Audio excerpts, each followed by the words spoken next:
की जाने आती हूँ। सभी ये पूछ रहे हैं कि वैक्सीन कब फराहम होगी। डॉक्टर फैसल ने कह दिया था कि जी मार्च तक, अप्रैल तक वैक्सीन आ जाएगी, मगर अब ऐसा लग नहीं रहा।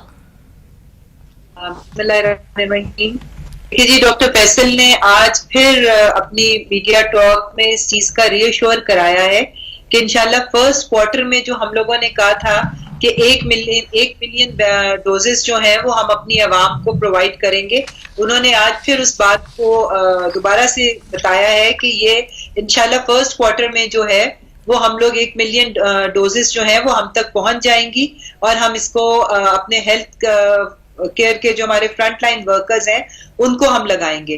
तो और दूसरा उन्होंने ये भी अपना हदफ भी बताया है कि हमारा हदफ जो है वो साल में 2 करोड़ वैक्सीन मंगवाने का है।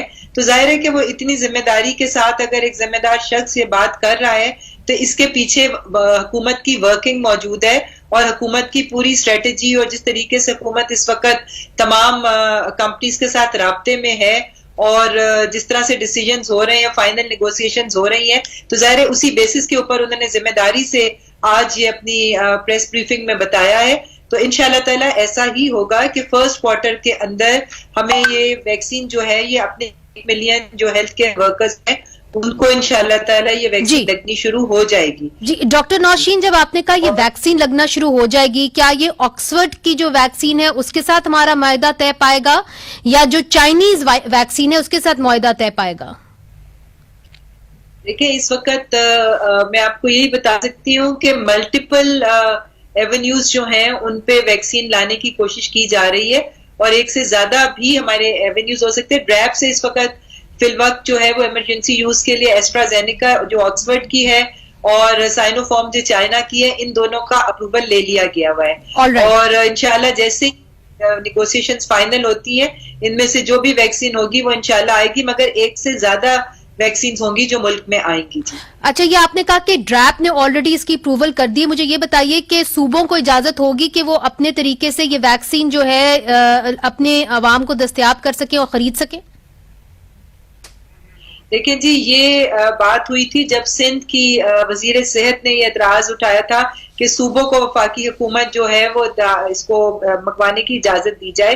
तो इसका जवाब वफाकी हुकूमत ने ये दिया था कि पूरी फॉर्मेलिटीज जो होती है किसी भी चीज को मुल्क में मंगाने के लिए, किसी वैक्सीन को या दवाई को, उसकी पूरी करके अगर कोई सूबा मंगवाना चाहता है तो वो मंगवा ले, मगर इसका ये मतलब हरगिज ना लिया जाए कि वफाकी हुकूमत अपनी जिम्मेदारी से हट रही है।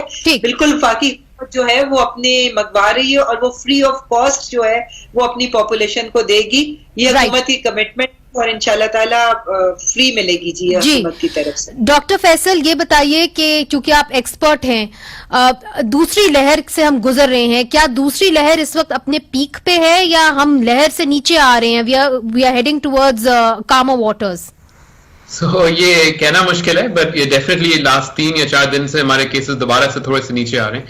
बट इफ यू रिमेंबर, इससे पहले भी कुछ हफ्ते पहले हमारे केसेस नीचे आना शुरू हुए थे और फिर दोबारा से बढ़ गए थे। सो अब ये वक्त ही बताएगा। आई थिंक नेक्स्ट 1 से 2 हफ्ते में चीजें थोड़ी सी और वाज़ेह हो जाएगी, क्या हम बाकी कंसिस्टेंटली नीचे जा रहे हैं या नीचे जाके दोबारा ऊपर आएंगे। डॉक्टर साहब, ये भी बता दीजिए कि 1 फरवरी से स्कूल्स खुल रहे हैं, क्या ये सही डिसीजन है? आप इसको कैसे देखते हैं? क्या इस दौरान हमें स्कूल्स खोल देने चाहिए या लॉकडाउन, स्मार्ट लॉकडाउन बरकरार रखने चाहिए?